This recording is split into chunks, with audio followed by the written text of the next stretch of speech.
दिल्ली के अमर कॉलोनी थाना इलाके में यूपीएससी की तैयारी करने वाली आईआरएस अफसर की बेटी के हत्याकांड में पुलिस को बड़ी कामयाबी मिली है।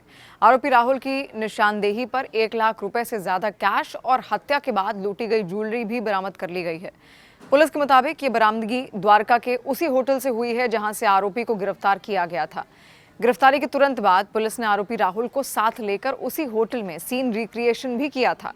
पूछताछ में आरोपी अब तक रेप की 2 वारदातें कबूल कर चुका है, जिससे मामले की गंभीरता और बढ़ गई है। इसके अलावा पुलिस ने उन लोगों की पहचान भी कर ली है जिनसे आरोपी ने कर्ज लिया हुआ था। जानकारी के लिए आपको बता दें कि दिल्ली के पॉश इलाके कैलाश हिल्स में भारतीय राजस्व सेवा यानी आईआरएस इंडियन रेवेन्यू सर्विस के वरिष्ठ अधिकारी की आईआईटी से पढ़ी 22 वर्षीय बेटी का रेप कर उसी के घर में हत्या कर दी गई। आरोपी ने इस घटना से कुछ वक्त पहले राजस्थान के अलवर में भी एक महिला के साथ रेप किया था। दक्षिण रेंज के संयुक्त पुलिस आयुक्त यानी जेसीपी विजय कुमार ने जानकारी दी कि रेप और हत्या की जघन्य वारदात को अंजाम देने के बाद बाकायदा आरोपी राहुल मीणा केवल 19 साल का ही है। वो आईआरएस अधिकारी के घर में ही पहले काम भी करता था। उसे द्वारका के ही एक होटल से गिरफ्तार किया गया। सीसीटीवी फुटेज और प्रत्यक्षदर्शियों की गवाही से पता चला है कि राहुल मीणा सुबह करीब 6:30 बजे कॉलोनी में आया और करीब 6:39 पर आईआरएस अधिकारी के घर में घुसा। तकरीबन 7:20 पर वो घर से निकल जाता है। वरिष्ठ अधिकारी ने यह भी बताया कि पीड़िता के माता पिता जिम जाते समय सुबह घर में ताला लगा देते थे और चाबियां घरेलू सहायक के लिए बाहर रख देते थे। राहुल को ये बात पता थी कि चाबियां कहाँ रखी जाती हैं। उसने बुधवार को घर में प्रवेश करने के लिए उन्हीं चाबियों का इस्तेमाल किया। अब देखिए, पोस्टमार्टम रिपोर्ट भी इस पूरे मामले को लेकर सामने आ गई है, जहां पर मौत का कारण गला दबाकर हत्या है, यानी कि स्ट्रैंगुलेशन। पहले बुरी तरह हमला किया गया, शरीर पर गंभीर चोटें भी आई हैं। दोनों हाथ, बाजू और पैरों पर एब्रेशंस यानी कि खरोचे हैं और कॉन्ट्यूजन्स यानी नील चोटें देखी गई हैं।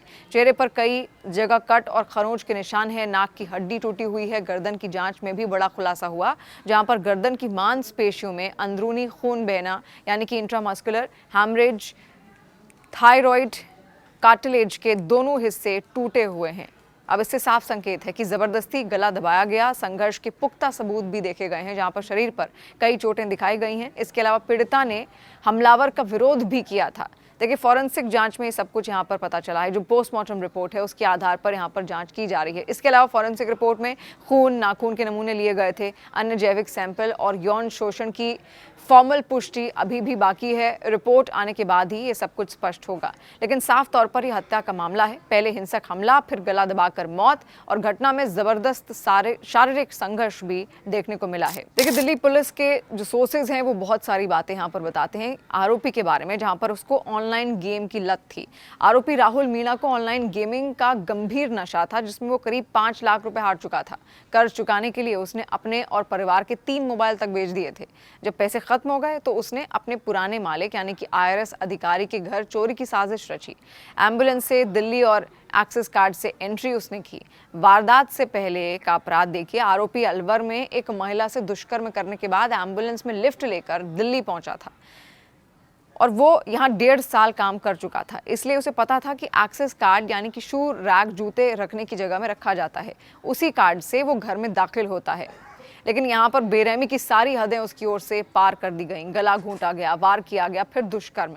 उसने पहले लड़की को बातों में फंसाया, फिर काबू पाने के लिए गला दबाया। जब वो नहीं मानी तो मोबाइल चार्जर की तार से गला घोंटा और पास रखे लैंप से सिर और चेहरे पर कई वार किए। पुलिस सूत्रों के अनुसार लड़की के बेहोश होने के बाद आरोपी ने उसके साथ दुष्कर्म तक किया। इसके अलावा फिंगरप्रिंट से लॉकर खोलने की नाकाम कोशिश भी यहां पर की गई। आरोपी को पता था कि घर का लॉकर केवल परिवार के सदस्यों के फिंगरप्रिंट से खुलता है। वो मृतका के शरीर को स्टडी रूम से घसीटकर नीचे लॉकर तक लाया। उसने लड़की की उंगलियों से लॉकर खोलने की कोशिश की, लेकिन खून लगे होने के कारण बायोमेट्रिक ने काम नहीं किया। अंत में उसने पेचकस से लॉकर तोड़ा और गहने लेकर पैसे लेकर फरार होगा। हालांकि इन तमाम चीजों के बाद भी लगातार जो फॉरेंसिक जांच है वो अभी जारी है और पुलिस और छानबीन लगातार कर रही है कि इस पूरे पहलू में और सारे एंगल्स जुड़े और उसी के आधार पर जांच आगे बढ़ाई जाए।